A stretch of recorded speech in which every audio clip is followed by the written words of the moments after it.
significa para você anarquismo? Anarquismo para mim é zona. É a liberdade, né? Quer dizer, é o respeito à liberdade individual. Não vai resolver problema nenhum da nação. Anarquia é complicado. É desarrumar tudo para arrumar tudo de uma maneira organizada. Eu costumo definir anarquismo como um jeito de ser e de estar no mundo. Anarquia? Pai, eu não sei não. É tipo assim, o lado comunista, né? Comunista político. Seria o ápice do comunismo. É uma utopia.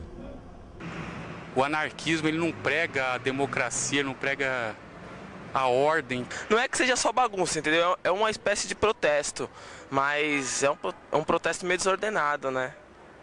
A ideia sempre de associar o anarquismo à desordem, à bagunça, isso é um pouco efeito da ideologia dominante, né? Os anarquistas eram também pela ordem, né? Por uma nova ordem, né? Se eu perguntar para a senhora o que é anarquismo, o que a senhora me diria? Isso aí eu não sei o que é não, acho que isso aqui é matar gente, porretada, chicotada, eu acho que é isso. Anarquismo é chicotada? É, chicotadas, pancadaria, trabalhar dia e noite sem ganhar nada, eu acho que é isso.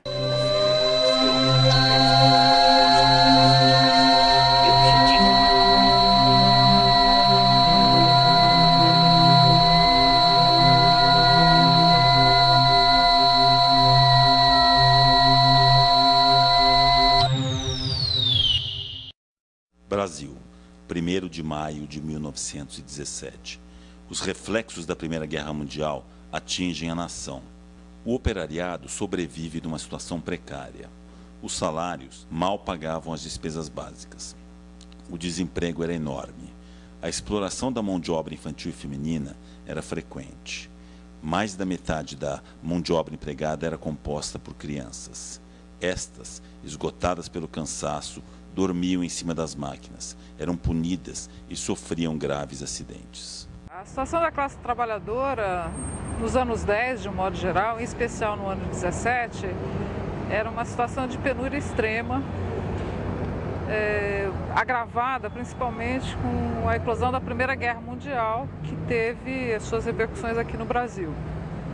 Então havia uma carestia de vida e um problema muito sério em relação às condições de trabalho, ao desemprego, enfim, ao emprego de mulheres e crianças. O trabalho feminino tem uma importância enorme, o trabalho infantil também, não é? Aliás, sem legislação de controle mínimo, né? Então há uma exploração enorme da força de trabalho feminina e infantil, ao lado, evidentemente, da força de trabalho masculina. E as condições, então, de trabalho e de vida são extremamente precárias. A exploração também era sentida na carga horária. 11 horas nas tecelagens e 12 a 16 horas nos serviços de limpeza pública. Diminuição da carga horária de trabalho, que era muito extensa, como já tinha acontecido na Europa, queriam baixar também no Brasil. Quer dizer, eram formas, então, de você suavizar, humanizar o trabalho. Este clima era estampado por alguns jornais da época.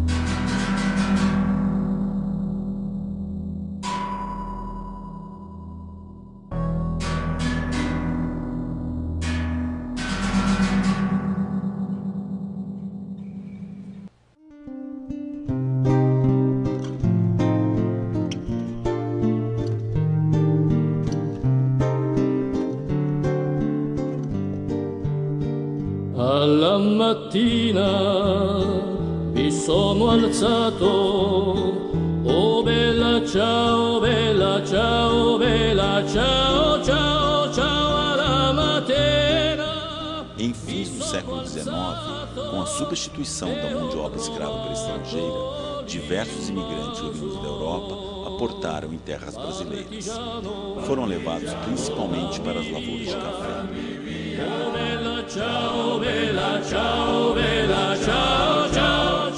Um forte contingente proveniente da Itália, né? Outros da Espanha, etc. Quer dizer, misturam quase que num dialeto urbano, né? Muitas expressões e muitas entonações e sotaques próprios dessas outras línguas, né? E isso tem até hoje, né? Nos falares paulistanos nós temos ainda marcas dessa tradição. Esses imigrantes depois formaram a mão de obra necessária para o crescimento da incipiente indústria paulista. Em meio a eles, um grupo em especial chamou a atenção dos brasileiros. Eram os anarquistas, italianos, portugueses e espanhóis. Estes trouxeram em sua bagagem, além da esperança de dias melhores, um embrião libertário.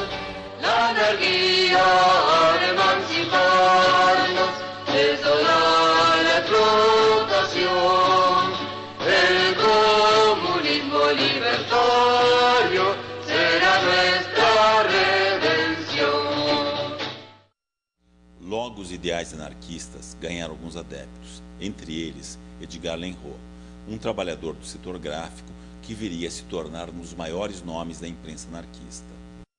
O Edgar Lenroux, ele é um elemento chave para a gente entender toda essa história do anarquismo no Brasil.